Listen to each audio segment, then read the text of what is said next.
The Atelier series is mostly known for its crafting mechanics in the form of alchemy, allowing players to create items to help them progress.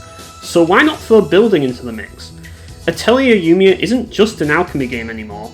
It is now a building game, as you are tasked to build bases all around the continent of Aldis.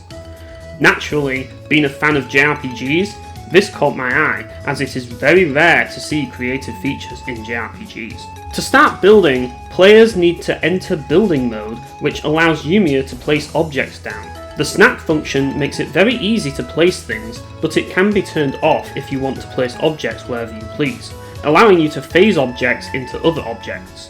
Creating objects costs materials, and creating them is done on a workbench, though you can create them on the go if you so choose, saving you from having to go back to the workbench each time, though the workbench can create things in bulk. The downside is that while in building mode, Yumia cannot jump to reach high places, and this can be rather annoying at times, especially when you want to place something on the roof of a building. There's no option for flight, as you are constantly grounded, so you have to find workarounds such as building temporary platforms to jump on to reach specific points, on top of having to exit building mode each time you want to jump. It's hardly ideal, but it isn't a deal breaker, though depending on what you want to do with the building system, this may become bothersome for you. Overall, I give the ease of use a B rating, as you can put a house together surprisingly quickly. It's just a shame that Yumia can't fly. Maybe Flammy could have been the one to place stuff instead. Just about every feature you can think of regarding the construction of a house is here, from roofing, foundations, walls, doors and furnishings. You can also make a garden using objects such as trees and shrubs to further decorate your building's surroundings. You can also use dyes to recolour some decorative objects too, some of which have multiple parts that can be coloured should you wish to recolour them.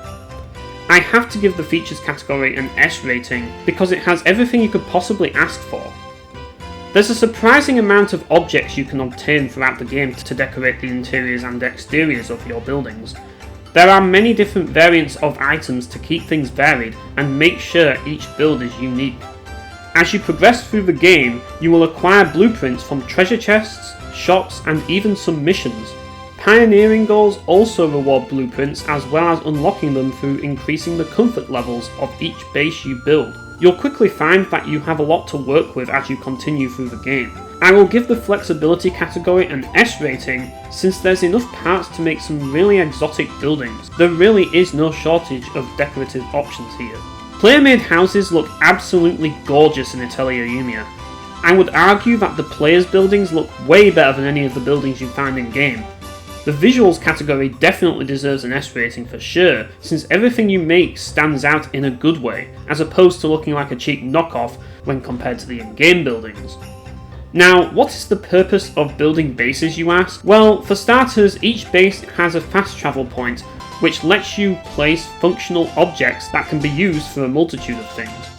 Since this is an Atelier game, your base essentially acts as your own custom atelier. So, all the functions used for alchemy can be found in your base. The game does have a ruined atelier that you can use at the start of the game, but why would you want to use that? The only downside of the bases is that by the time you build one, it is kind of rendered obsolete as you'll end up moving to another area of the map where another base can be built, making your previous base seemingly useless.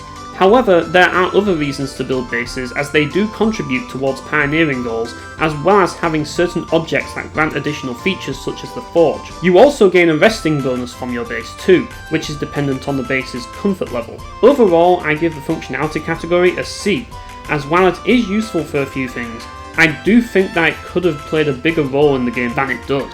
In terms of limitations, there are two different build sites, those being campsites and landmarks. The campsite build site has a build limit of 50 and landmarks have a build limit of a whopping 999. It is important to note that doors consume 30 build points, so as long as you don't place too many doors, you'll have plenty of points to place stuff. While it may be a shame you can't build anywhere you want, there are plenty of landmark building spots in the game to allow for multiple bases to be built. Overall, I give the limitations category a B, as while you can't exactly build wherever you want, and there is a limit to how much you can place down, the game is generous enough with its build limits. Atelier Yumia surprised me with its building system. I expected it to be cookie cutter with it being a new feature, but there's clearly a lot of effort put into making it a huge selling point for the game, one that I have enjoyed more than I expected. It's definitely something I'd like to see in more JRPGs, as while there have been games like Dark Cloud which have a similar sort of system, I think that Yumia's building system has rendered it completely obsolete, as it is considerably more advanced and in-depth.